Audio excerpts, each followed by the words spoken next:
agriculture, health, and even education. But today we're going to, beam our searchlight on the outcome of the U.S. elections and also lessons for Nigeria.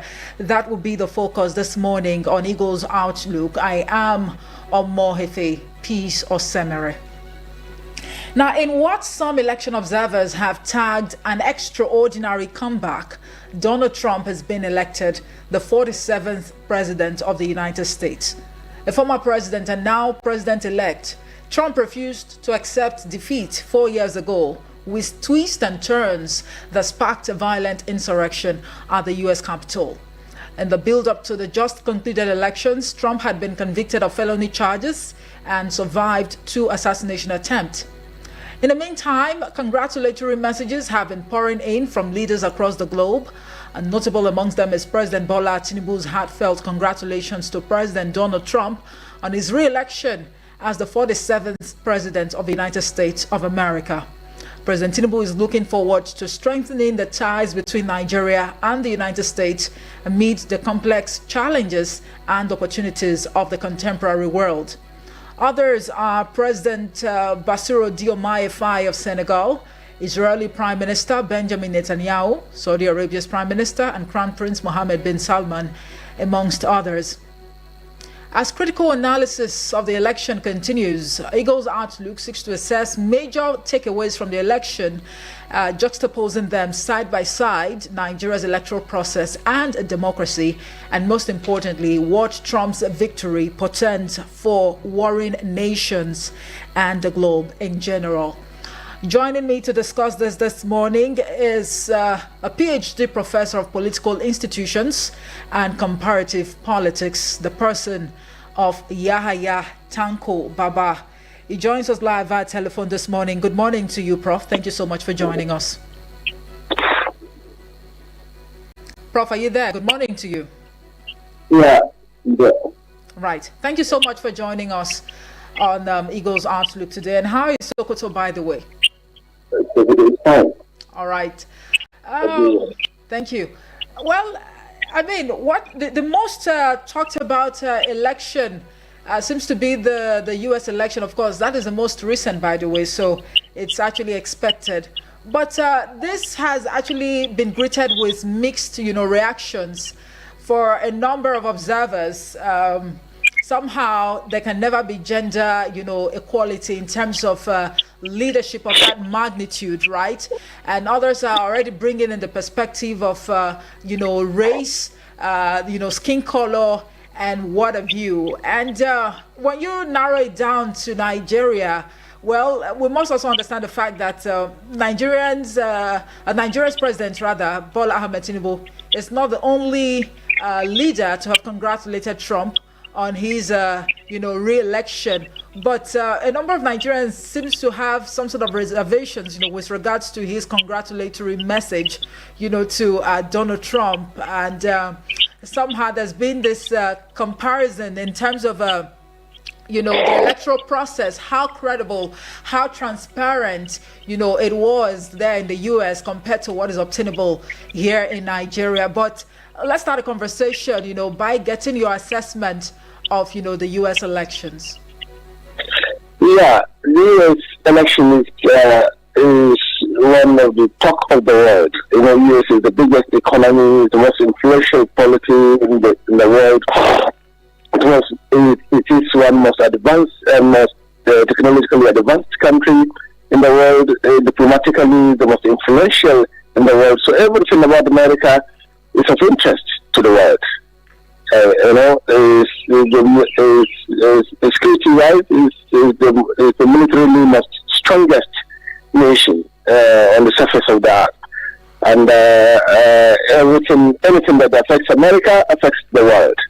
Everybody, rivals, friends, enemies, equals are all concerned about the leadership in America, who emerges in America, especially at this very trying time in the history of the world.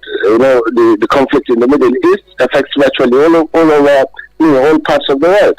And the whole world is waiting to see who emerges and the emergence of the leadership in the United States of America has a very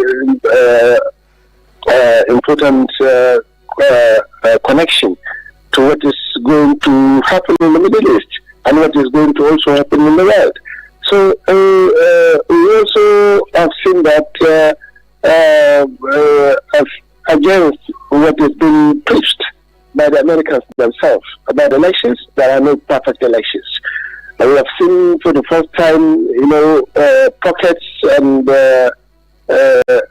incidences of violence related to elections in election campaigns. The current president-elect Donald Trump escaped, assassination attempts multiple times during the election campaigns. We've seen also violence, erupting in a number of campaign grounds and all around American cities and towns because of the heated nature of the electoral contest. So, America being the police of democracy, being the most influential democratic states in the world, also have a lot to learn from others, particularly in the conduct of the elites and the mass of the people during elections and the build up to elections. All right. Before we critically compare, right, what is obtainable, in developed nations and what we have here in Nigeria in terms of electoral process, credibility and transparency, let me quickly ask you this as to whether or not, the emergence of Donald Trump as president-elect came to you as a surprise. Did you see this coming? Not a big surprise. Not a big surprise. Largely because of the crisis with the Democrats themselves. Remember, Biden was chosen to fly the flag of Democrats, but until when it was obvious that he is a weak candidate in face of dominating Donald Trump, that he was substituted by Kamala Harris. And you all know that in spite of the fact that the U.S. had more than 2.5 centuries of democratic experiment, the country is still not ripe for a female president. Gender is an issue. Identity is an issue in America, and what everybody was predicting, with the emergence of Kamala Harris, was that Donald Trump is going to actually ride easily to presidency in America. In America, Americans are still not settled with a female president. And this is really a scar in the liberal nature of the American society. It's the leader of the world that preaches liberalism, that preaches liberty, equality, equity, gender parity, around the world. But again, this for the second term, Americans have rejected, in recent time, had actually rejected the opportunity to have a female president. It has never happened in America. So, and given that the rise of the emergence and rise of right-wing, proponents in America, and American nationalism, in recent time, has not, surprised anyone that Donald Trump has emerged as a president. Remember, his policy in the first, spell of his presidency was dominated by his own slogan, "America First," and that Americans are concerned that huge resources have been invested, all around the world by America at the expense of the welfare and the security of Americans. So that growing, American nationalism, about the need to focus more on domestic issues, had actually earned Donald Trump huge popularity in American society. And it was not a big surprise. Not a big surprise that he emerged. So this issue of gender and the issue of right-wing politics, the white supremacists, we call them white supremacists, which have been an idea that is gaining, acceptance and momentum in America, has made Donald Trump a very popular candidate in spite of his, antecedents, undemocratic antecedents, if I may call it. All right. That way. So it's not a big surprise. All right. For some observers, one thing actually stands out, in terms of what kind of like pulled Kamala Harris down, or her chances, of becoming U.S. president. Somehow it can be related to, racism as a red flag in the U.S. According to reports, throughout her presidential campaign, Vice President Kamala Harris had presented voters with her vision for an opportunity economy to create jobs and expand the middle class. And sometime in October 14th, she announced a new element of this agenda, a set of economic proposals aimed specifically at African-American men. So it actually looks like this is beyond the case of gender disparity. It also has to do with, the color or racism, if you like. And somehow during the campaign period, videos also were in circulation of how the president-elect Donald Trump made some very derogatory comments, towards the black community over there. But do you see the possibility of this, how will I put it now, dissenting voices or counter views? Is there any way these views can actually be harmonized in the years to come? I mean, talking about the history of U.S., democracy and elections. Yeah, the history of U.S. is never complete without a mention of racism. Racism is one significant phenomena that has shaped U.S. politics right from inception. And U.S. had struggled against racism for a very long period of time. So color is an issue, identity is an issue in American politics. But America has actually gone a very long way in truly, demystifying the scourge of racism in the politics, society, and the economy of the United States of America. Remember, we have had a black president, an Afro-American president, if you like, who ran for 2 consecutive terms. Barack Obama, and that was the pinnacle of the demystification of racism in the U.S. But then you never can dismiss the fact that a number of U.S. citizens and natives still hold very strongly the idea that some races are superior than other races. So if you talk about the history of Martin Luther King, Malcolm X, those black guys that have dedicated their time, their resources, their energy to fight against racism in America, you can understand that it's a deep-rooted, ideology in American society. So Kamala Harris has a very mixed background, a mixed racial background. Indian, African, Latin. In her background, all of these mixtures of races had can influence or had influenced, even if it is to a very small extent, the choices of the American voters as to why she lost out. Okay.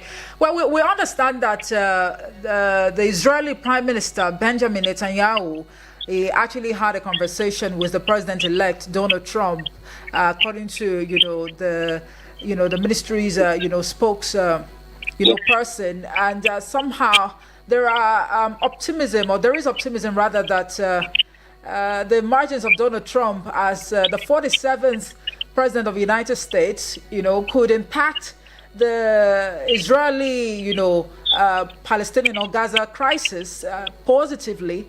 And also you take a look at other warring nations. You take a look at Ukraine, you take a look at Russia, amongst, others. But how optimistic are you about this? Well, it's a very complex. Sorry. It's a very complex situation. We argue that strangely, Donald Trump is a good friend of Putin, of Vladimir Putin. So, with the emergence of Donald Trump, Russia is actually winning in terms of U.S.-Russia relations.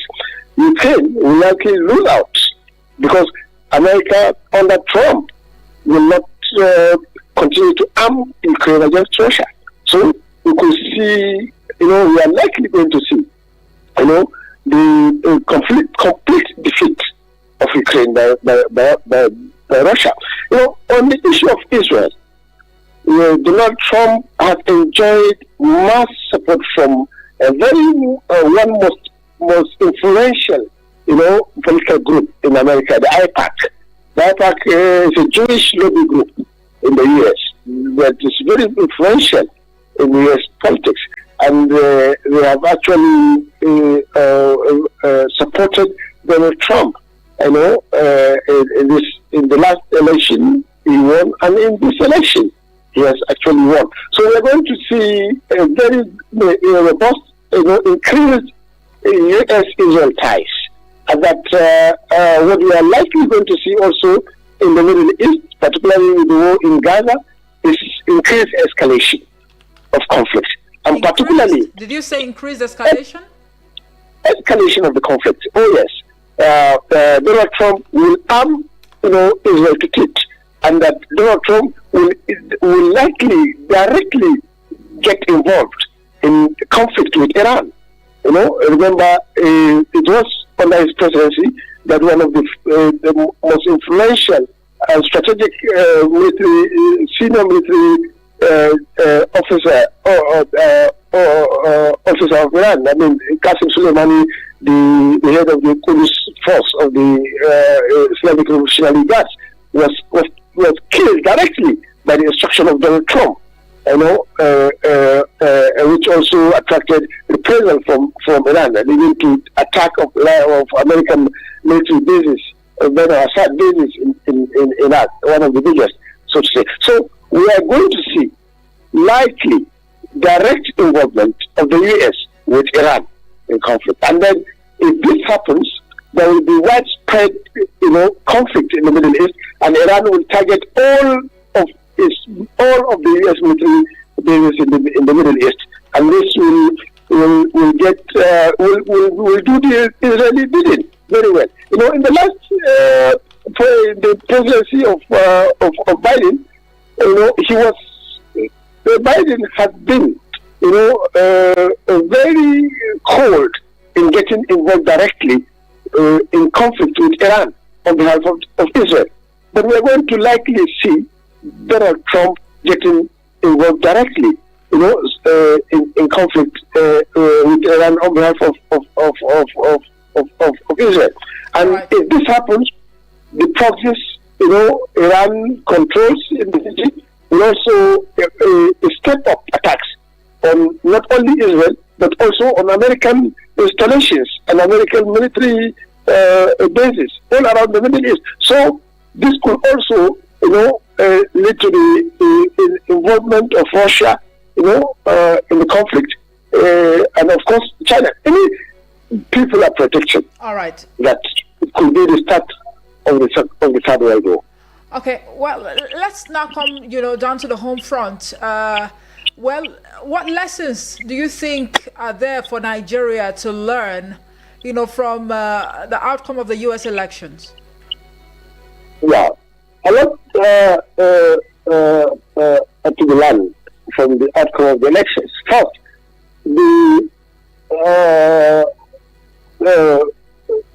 say absolute, if you like, or total or dependence of Nigeria on the Western world.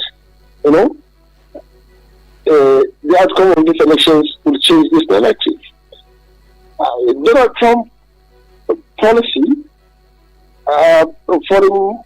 foreign policy, is one that is very limited and restrictive, and he gets involved only in situations that directly affects and benefits the United States. Donald Trump has no plan, no serious plan for Africa, but in Nigeria.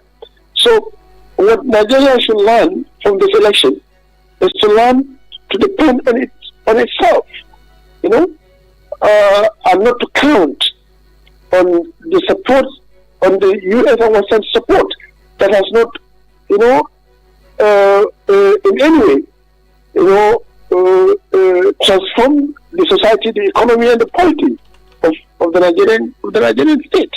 The policies we implement, you know, today, when we call about what we call, you know, was policy subsidy withdrawal, floating the net, the currency, the national currency, and then a number of other measures influenced by IMF and World Bank, you know, on U.S. behalf, you know, may actually change, and may change now, because the U.S. may not even be interested in understanding how the economies of Africa and Nigeria are organized, you know. So the sooner we realize that our fortunes are in our hands to make Umma the better for the prosperity of Nigeria. You know, when you say that the margins of Trump might not really portend any good for Africa as a continent, that is somewhat, you know, far from the optimism that even the president of Senegal, Bassirou Diomaye Faye, has already expressed, and coupled with that of President Bola Tinubu. Well, President Bola Tinubu is looking forward to strengthening the ties between Nigeria and the United States amid the complex challenges and opportunities of the contemporary world. So you are saying that, I mean, there is no possibility that all of this will be achieved in the future? Yeah, these possibilities are very dicey. You know, so Trump seems to have any keen interest on Africa and how Africa is organized, and that the African issues are not top on the agenda of Donald Trump's presidency. So, and it's a lesson for African leaders, for African societies, to get to organize themselves, to get to organize their own societies, and become assertive in the determination of how they transform, you know, a society. So whatever the phone calls, you know, these are traditional, conventional, diplomatic, you know, practices. Tradition of congratulating, you know, elected president, more so the American president, the most powerful society in the world. But not much is expected from America under Donald Trump presidency for Africa and for Nigeria. And it's an opportunity for Nigeria to explore other options, because our long history of friendly relations and ties and closer ties, you know, with the US have not actually translated into any concrete benefits for Nigeria. Nigeria had, in the last 1.5 decades, been undergoing a daunting security, you know, challenges. Yet with America by its own side, these security challenges have not been surmounted. So, you know, it's only an opportunity now that the U.S. will scale down its relations with Africa and Nigeria. It's an opportunity for Nigeria and African countries to explore other options. All right. And get to fix their own challenges. Okay. Prof, this is actually a phone-in program, so we are open to, you know, getting reactions from those listening out there.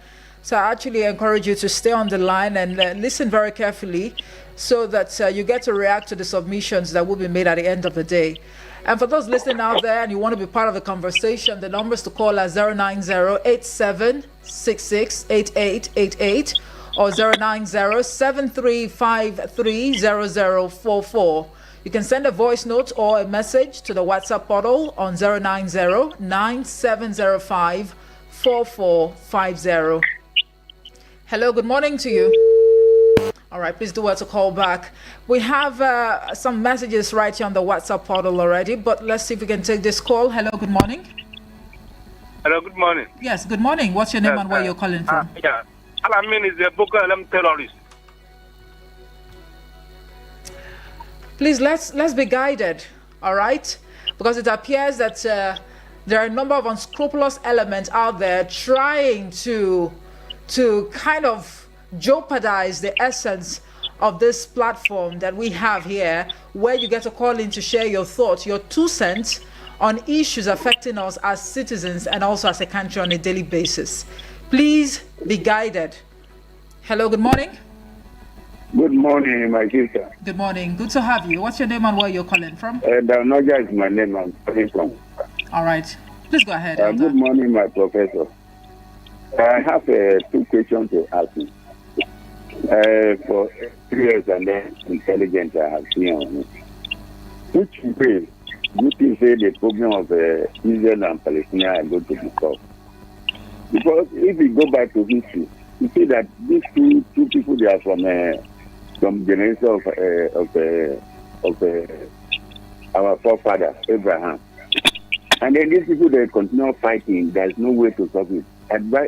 Your advice, which way are they going to solve that problem? Because the killing in that place is too much. Right. I mean, they continue killing. Okay. Talk to Israel, they can't hear. Talk to Palestine, they can't hear. And then how Iran, with other people who withdraw themselves from that type of thing, allow the 2 brothers to settle themselves in peace. Thank you very much. God, yeah, thank you. All right, Elder Dalnoja, thank you so much for that question. Prof, did you hear that? Yeah, not fully. I think he was talking about the way out to the conflict in the Middle East. Yes, please. And the connection of the 2 sides, the Arabs and the Jews who are from one grandfather, the Abraham, Abrahamic, lineage. So it's this is not a question of ancestral link, but it's a question of rights. And dignity of people, and of course the issue of justice in terms of how groups, particularly the Palestinians, are treated by the Israelis. The self-determination issue of self-determination. Right to life. Right to ownership of land, and right to also have their own state, the 2-state solution, and the history of the occupation and the appetite, the society that was created between the Arabs and the Israeli or the Jews in the Palestine, the history of of the creation of the state of Israel. And of course, the continuous annihilation of the Palestinians. These are questions that the global community is unable to answer, right. And particularly the armed movement in the region that has actually escalated and created many armed groups in the Middle East, in Lebanon, in Syria, in Yemen, in Iraq, and of course the emergence of Iran. All right. As a state that is truly, and outrightly in support of the Palestinian self-determination. All right. I think the question, or to summarize, your thoughts would be the best way this can be addressed decisively, because indeed lives have been lost, properties have been destroyed. But I'll get back to you. Let's take this call. All right, we already lost that one. Please do want to call back, and of course we'll be glad to hear from you this morning what your thoughts are. Hello, good morning. Hello. Hello. Good morning, my sister. Good morning, Bibi Blessing. Good to have you. God bless you. The Lord is your strength. I greet our guests in the studio. Thank you. Where are you calling from today? Where are you calling from? Okay. I'm not moved today. I'm calling from Osako. All right. Please go ahead. What I want to say in this issue, not the way they hot, where it can cool. This the way we dey killing the day here and there settlement every day. Who has the power to settle Nigeria case? And who have the power to settle outside country case? At least this time around, at least we go beg our president and the people that they on top, let them they assess. They know how to quench this fire. I'm telling you the truth. They are our father. Now that they on top. Anything where it go happen, that they see it before where we there for God we see. At least now this time around now, enough is enough. We need peace in our country. We need peace in another country. Now you cannot have peace for your country, and you are running go another people's country. Go and make it settlement. Now we first of all make settlement in our home first. I beg our president. I beg our senator. I beg the Oga Oto. We need peace in our country. That is what I want to say this morning. God bless you, my sister. Thank you very much, Bibi Blessing. Indeed, we need peace. All right. Prof, we're due for a commercial break, so I'll just let you hold your thoughts. We'll go pay these bills and we'll be back in a moment, to talk some more. It's okay. All right.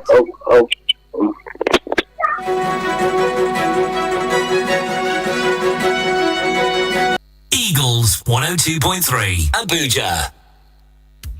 Wow, this feature phone is so good. Which phone is that? It is the itel IT5627.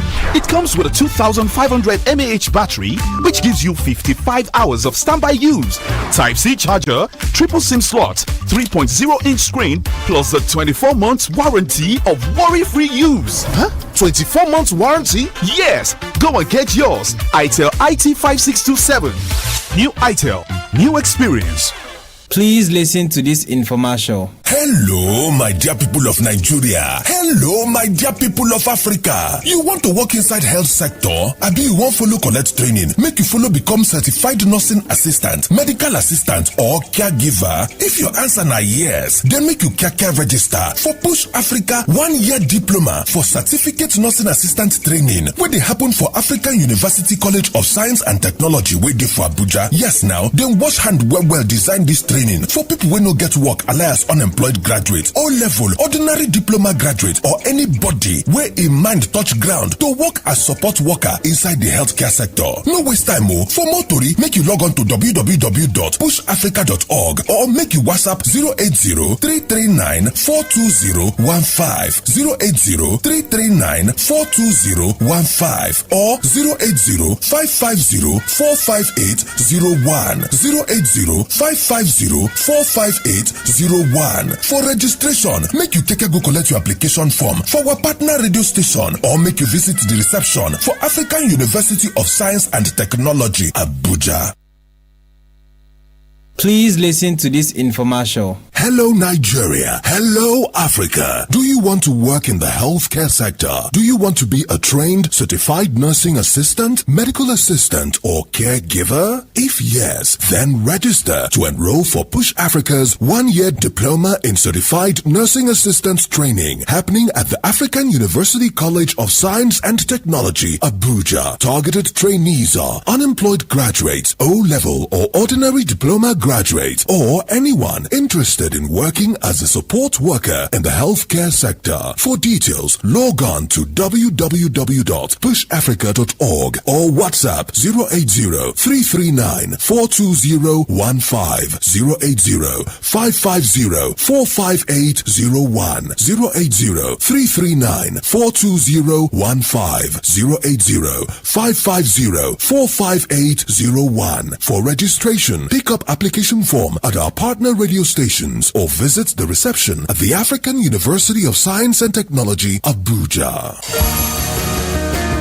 Have you heard of the latest car maintenance, overhaul and repair service center in Abuja? Oh, wait a minute. BB Empire Motor Services Limited is the place. We offer a wide range of services which include full engine repair, brakes and discs, lubrication, industrial spare parts fabrication, digital diagnosing, injector and rotor servicing, wheel balancing alignment, vulcanizing, spare parts of all cars, car checker, recovery of vehicles, AC servicing and repairs of all kinds of cars. You can visit us today at a state-of-the-art multi-digital workshop located at plot 1374 Cadastral Zone C16 along Julius Berger Road, Idu Industrial District, Abuja. You can also call us on 080-6433-3100 or 090-1066-0869. BB Empire Motor Services Limited, the solution for your car needs and services.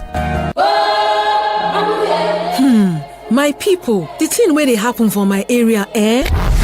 Do you think I will now find out that you have contract to bring fresh girls? I brought you from the gutters. Who gave you all the connects? MDG who? Without me, you would have been nobody. But Join Media Coalition and Awareness to Halt Human Trafficking, MICAT, on I Wish I Knew radio drama every Saturday at 10 a.m. Let us join hands and kick human trafficking out of our communities. I Wish I Knew radio drama, brought to you by MICAT in partnership with the National Agency for Prohibition of Trafficking in Persons, NAPTIP, and funded by the Embassy of Denmark in Nigeria.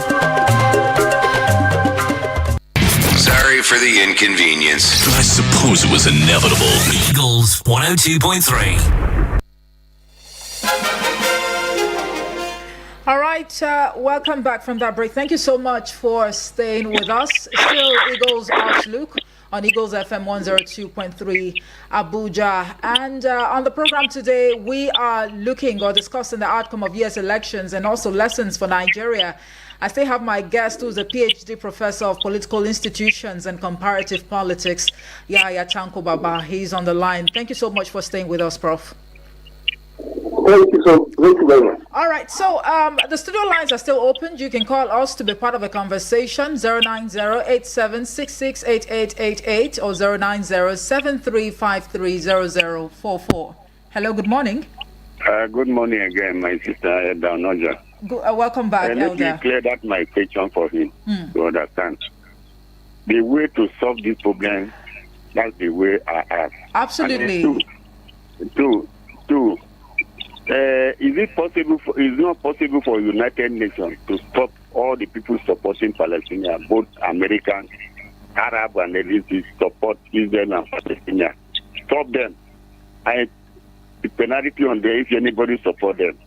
For United Nations to go down, to go and settle those two brothers. All right. Because as far as they are receiving support, armed group from outside, destroying their own country because Palestinians themselves, they are destroying them. The way Israel are happy on them, and then people supporting them, they are not getting any, they are destroying that country more. And then these two people, they are from the same father. And then they came from the same father before the religion came out.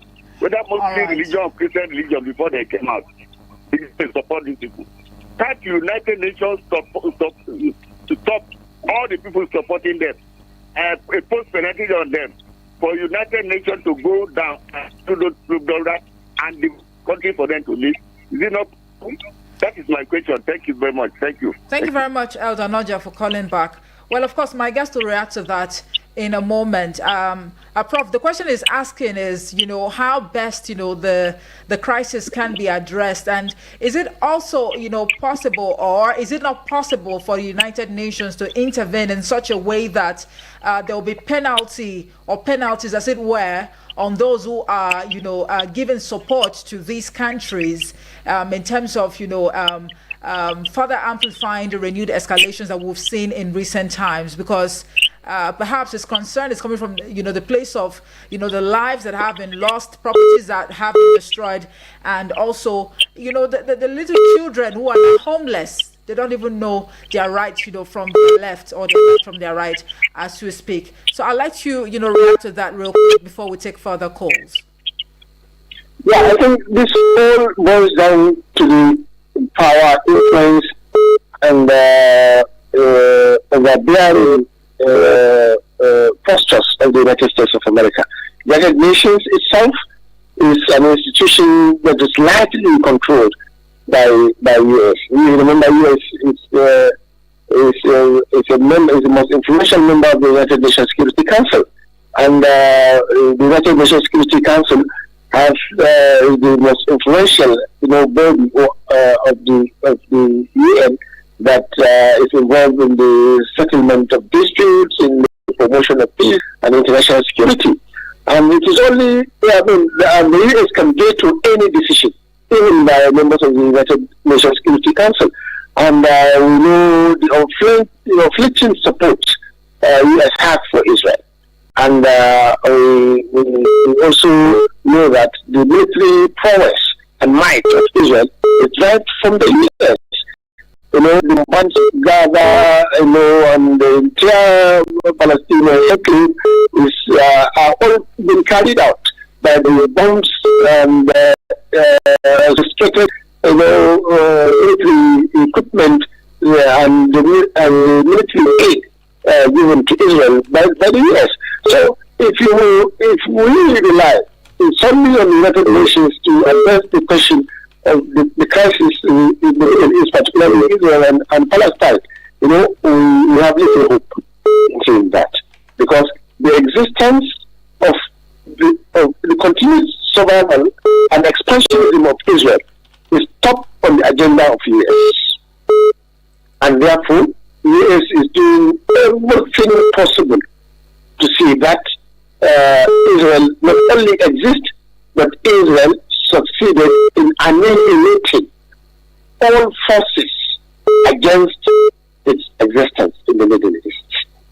So, in that context, we have no hope that the United Nations will ever, in recent history, come to the rise to the occasion of addressing. Somehow, I'm sorry to interject. The UN, the UN, that's the United Nations, has, it hasn't really, folded its arms, right, to just watch how things are unfolding without, acting. I think at some point in time, the UN Secretary General Antonio Guterres, he made a comment or statement, if you like, where he said the Hamas attacks on October 7th did not happen in a vacuum. And of course, that actually sparked outrage from Israel, right? Whose ambassador at the time, Gilad Erdan, asked the UN boss to resign, accusing Guterres of justifying terrorism. So it's not like the UN has been completely quiet on this. But if you say that a lot more needs to be done, to address the crisis, then indeed. That's just to show you how extremely important, powerful Israel is. Right. The Israeli Prime Minister even declared Antonio Guterres as persona non grata to Israel. All right. Called for intervention and want to continue with the impunity of recklessness and killings and bombardment and even bombarding UN humanitarian aid workers in Gaza. All right. And nobody seems to care, and nobody seems to have the power to stop Israel, because Israel have the back of the US and the Western countries. All right, Professor Tanko, our fingers are crossed really to see, the impact, right? Donald Trump's emergence as president of US, would have on, the crisis rocking both countries, or the Israeli-Palestinian, crisis or war, if you like. But still focusing on the outcome of US elections and also lessons for Nigeria. Let's see if we can take this call. Hello, good morning. Again. American just a single individual in the United Nations. If all the United Nations members agree to stop war, America has nothing there to do that. They can walk out or leave only America in the United Nations. It's only very people they fear America, even though America is just an individual in the United Nations. If they say stop supporting anything, Israel or Arab, and then if you support it, build the penalty. America will withdraw, and then the other country will withdraw. Right. America, you are not a god in this world. You only carry the boat. How many assets America have in the United Nations? All right. Maybe people continue to fear America, and they're going to continue killing innocent people there, killing children there, because they fear Americans. My brother. Thank you very much. God bless Nigeria. Thank you. Thank you, Elder Onoja. All right, we just have to digress, right? Because it's actually part of, the issues that are actually lying on the table, waiting patiently to be addressed, by the president-elect, Donald Trump. Let's see some of the messages that we have here on the WhatsApp portal. This one here says, Sonia from Kuje says, greetings to you, Omoife. It is good that African leaders are congratulating Donald Trump for his victory during the U.S. presidential election. I hope they will learn how election is being conducted and stop the do-or-die method of some of the African political leaders. Donald Trump stood firm and bold in his quest. He was not deterred by the handiwork of the distractors who tried their possible best to stop him, but he remained focused. Congratulations to him and all Americans. Again, I hope African politicians, especially Nigerians, will learn one or two things from them, especially on how to be sincere and modest in the pursuit of political office. Thank you so much, Samuel from Kuje. And this one here says, good morning, Efe for sure. Thank you, and our guest, Uncle. This is James from Suleja. Americans voted, based on major issues, which majorly are its relationship with Russia and China, what goes on in the Middle East, Israel and the Arab world, and most importantly, gun control. These are the major deciders of their choices, while other issues like taxes and welfare are also there on the background. The Democrats and Republicans are two sides of these policies, and it is always interesting to see their people switch sides whenever it gets to election time. However, Kamala Harris lost in the election. Her loss in the election goes way back to her emergence in the first place. Biden's refusal to step down and allow a presidential primary where the Democrats would have chosen a candidate properly. Her emergence was due to Biden's last-minute withdrawal, and she emerged as the running mate. None of the frontrunners threw their weight behind her. James from Suleja there. And then this one says, Abbas reporting from Duse says, from my observations, there is nothing to celebrate in the American election. Trump was a bad loser when he lost 4 years ago, just like Nigerian politicians. When they lost, the system is bad, but when they win, the system is perfect. If he had lost again, he would have still castigated the system. Election in America is not in any way different from Nigerian, because it is also characterized by some subtle political factors such as ethnic, racial, and political sentiment. You can't tell me a 78-year-old Trump is better than 63-year-old Kamala. American voters were led by political sentiment. Abbas from Aduse there. And then this one here says, Sanusi from Suleja says, congratulations to President-elect Trump. America is the father of democracy. We have a lot to learn from them when it comes to democracy. God help the Federal Republic of Nigeria. Sanusi, thank you so much for that message. And we have a voice note from Alamin right here. I'm just going to download it and, just press play to it so we can get sense of his own point of view.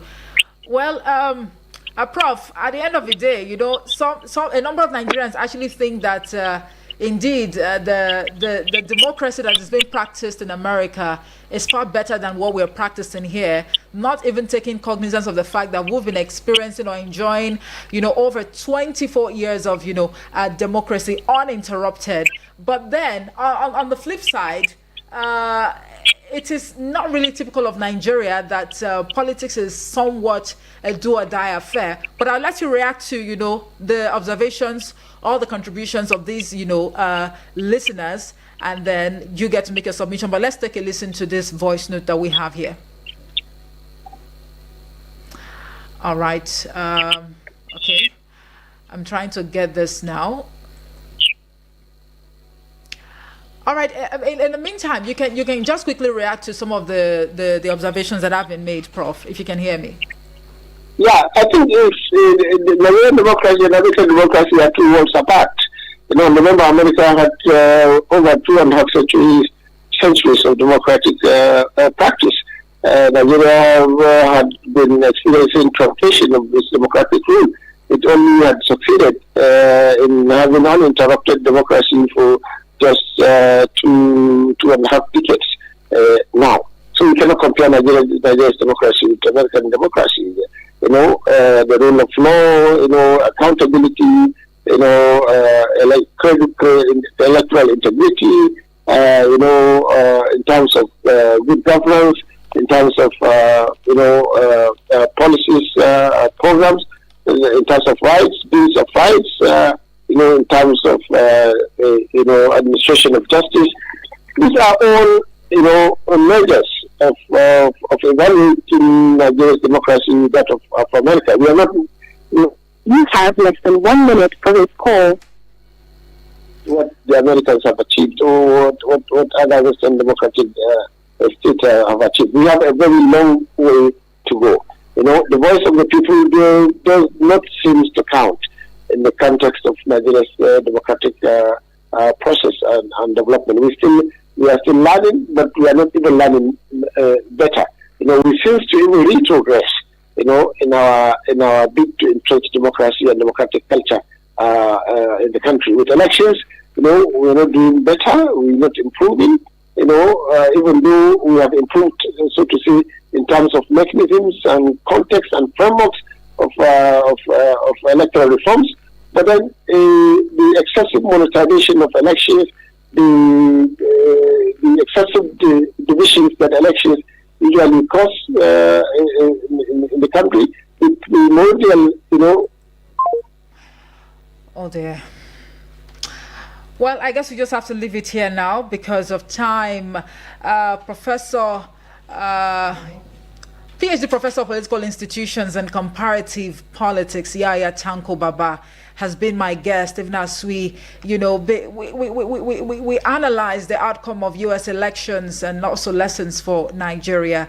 I really can't tell why the call just, went off, abruptly like that. But, well, I guess that was just a signal, to the fact that we are out of time on the show this morning. Thank you all so much. Thank you all so much for keeping us company on the program this morning. Now, let me quickly play this voice note sent in by Alamin. Good morning, okay. Alamin sent a message again from Central Register. Well, there's no much lesson to be learned in the U.S. election for Nigeria. The U.S. is not a morality compass. In fact, we have seen that, they have just elected, arguably, the most dangerous, a felon. Remember, Donald Trump is a felon, as a felon. We all know how, all of the revelations that came out during the election and all of that. But then the American people saw the American values in him when he said, I will put the American people first. And so I think people should start to also, another time America has come out to say, hey, he's an ex-felon, is this, is that. And then, well, they have spoken. For me personally, there's no much lesson to be learned. If at all there's any lesson to be learned, is that the process of the democratic process is the responsibility of every citizen. And until Nigerians, the followers in this instance, truly want a change in Nigeria, and we will never get that change. Until we begin to force the hands of our politicians to do the right thing and prioritize us, our well-being, as our top priority, we will never get it right. Thank you so much. Alamin, thank you so much for that voice note. And that's it for today on Eagles Outlook. I'd like to state very clearly that the views expressed by the guest and the contributors were not influenced by Eagles FM 102.3 Abuja. Until tomorrow, I am Omoife Peace Osemere. Good morning.